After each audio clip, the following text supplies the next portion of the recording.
Orang-orang yang dirindukan oleh surga yaitu wajaa. Ya, disebutkan dalam Al-Quran bahwa mereka adalah orang-orang yang datang kepada Allah dengan hati yang munib. Mereka datang kepada Allah dengan hati yang munib. Wajaa biqalbin munib. Apakah munib itu? Hati yang munib. Sehingga surga pun merindukan mereka, yaitu tetapnya hati di atas ketaatan dan kecintaan kepada Allah Azza wa Jalla. Tetapnya hati di atas ketaatan dan kecintaan kepada Allah serta kembali menjalankan ketaatan kepadanya. Subhanallah, hati tetap dalam ketaatan, hatinya bersih, Ibu. Qalbun salim, qalbun munib, hatinya bersih. Dengan hati yang bersih ini menjadi modal. Dia mampu untuk menjadi orang bertakwa. Kalau kita lihat tadi apa modal utama untuk mendapatkan rahmat Allah? Untuk bisa beriman dan beramal soleh, sabar. Sabar itu nggak bisa kalau hati kita kotor. Mudah diucapkan ya.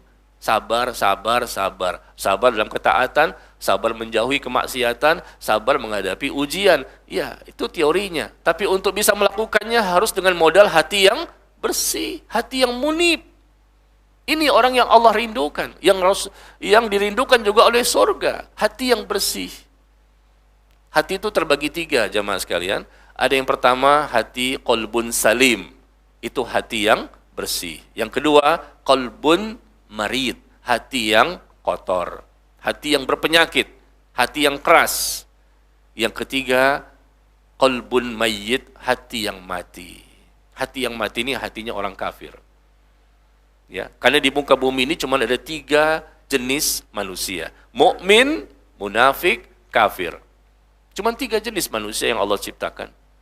Ya, mukmin, munafik, kafir. Insya Allah kita bukan orang kafir kan? Berarti hati kita bukan hati yang mati.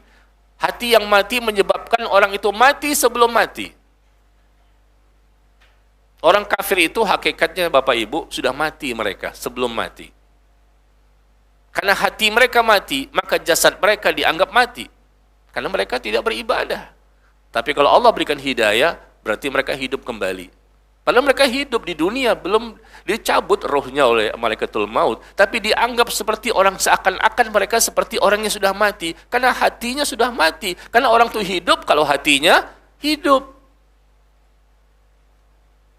Nah, hati yang hidup, hati yang selamat, hati yang bersih, hati yang suci, hati yang mudah diajak taat kepada Allah dan Nabi SAW, itulah hatinya orang beriman.